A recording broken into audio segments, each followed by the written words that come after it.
আমাদের অ্যামাজনে এক মুভিজ বলতাছে আপনি কি করেন, আমি বলতেছি আমি গাঞ্জা খাই, তুমি খাবা? বহুদিন পর এক ফ্রেন্ডের সাথে ফ্রিতে আলাপ করতেছি, বহুদিন পর কল দিছে, ফ্রিতে আলাপ শুরু হয়ে গেল আমাদের। আসসালামু আলাইকুম। যেহেতু আজকে শুক্রবার, আই এম সো সরি, আজকে কিন্তু শুক্রবার নয়, যেহেতু আসলে ভিডিও এডিট করতে বা আপলোড দিতে অনেক দেরি হয়ে গেছে, দুঃখিত। তো প্রতিদিনের মতো চলে যাচ্ছে সে আমাদের অ্যামাজন জঙ্গলে। এইদিকে আবার জুমার পরে আমার ক্লাস রয়েছে সেই ধানমন্ডিতে।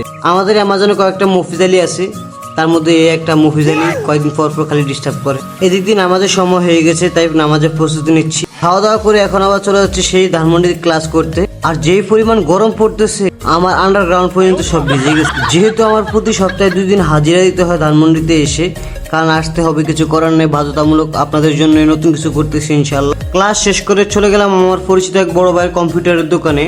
ভাই বলতেছে তারা নাকি একটা প্রমোশনাল ভিডিও বানা দিতে তার দোকানের জন্য। তো আমি বলছি আমাদের চ্যানেল পেজ এখন নতুন রয়েছে, অবশ্য বড় হয়ে গেলে দিব ইনশাল্লাহ। ফাইনালি সব কাজ সেরে বাসা চলে আসলাম, যেহেতু অনেকদিন পর বন্ধু কল দিয়েছে। বন্ধুর সাথে প্রীতির আলাপ শেষ করে, অনেক কথাবার্তা শেষ করে তার সাথে বিদায় নিলাম। আমি আপনাদের সাথে বিদায় নিচ্ছি। সবাই ভালো থাকবেন, সুস্থ থাকবেন, লাইক কমেন্ট শেয়ার করে দেবেন। আল্লাহ হাফেজ।